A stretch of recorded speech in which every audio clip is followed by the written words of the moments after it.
Hvaða ár greindist hann með? Hann greinist hausti 2016 og svo deyr hann 2 árum síðar. Já. Já. Voruð þið úti þegar... Nei, við vorum flutt til Íslands aftur, já. Og hvað, bara svona fyrir þá sem að ekki vita, hvernig krabbamein var hann með? Hann var með krabbamein sem fremur sjaldgæft og ég held að það sé svona kannski 1 til 3 á ári sem að greinast með þetta á Íslandi og þetta gallganga krabbamein. Já. Og það því miður þeirra náttúru að það uppgötast yfirleitt ekki fyrir en að það orðið allt og seint. Að það kemur í ljós og þetta var nú þannig að við sátum á sundarsmorgni og vorum að drekka kaffi og þá tók ég bara eftir því að hvítan í augunum á honum var bara alveg skærgul og ég sagði, Stebbi, hvað þetta með augun á þér? Og hann fór í speilin og þau voru alveg skærgul, svona alveg minions gul. Já. Og hann dreif sig upp á bráðamóttöku þarna morguninn og svo fljótlega kom í ljós hvers kyns var. Og þetta ekki mikið rannsaka krabbamein vegna þess að svo fáir greinast með það. Já. En það því miður þannig að það bara langflestum tilfellum dregur fólk til dauða. Og það vissum við mjög snemma. Já. Hvernig fannst þér hann bregðast við fréttunum eða þið bara?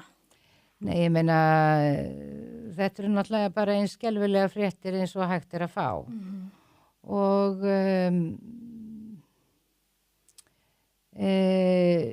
kannski sérstaklega erfitt fyrir svona ungan mann. Hann var náttúrulega bara 41 árs þegar hann greinist og hann 43 ára þegar hann deyr. Og hann var með mikið af fyrirætlunum og plönum og alls konar hlutum sem hann langaði til að fara að gera. Þannig að það náttúrulega strax stórt skarð og svona, þú veist, það bara sett upp rosalega stór hindrun strax inn í lífið.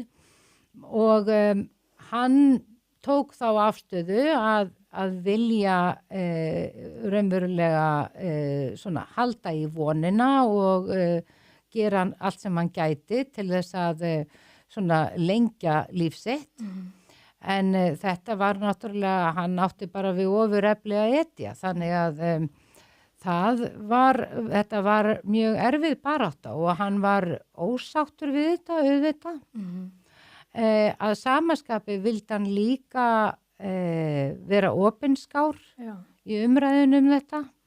Og hann vildi svona stinga á þessu tabúi sem sjúkdómar oft eru og vildi ræða það opinberlega og það var ekkert alltaf auðvelt fyrir okkur fjölskylduna hversu opinskár hann var en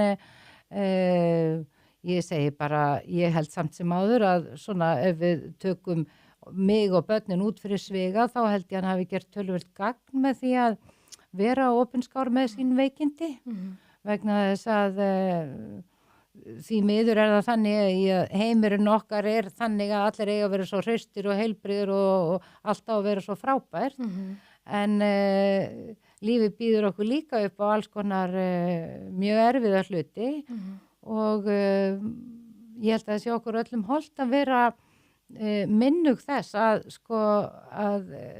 þú veist, lífið getur breyst í einni svipan. Já.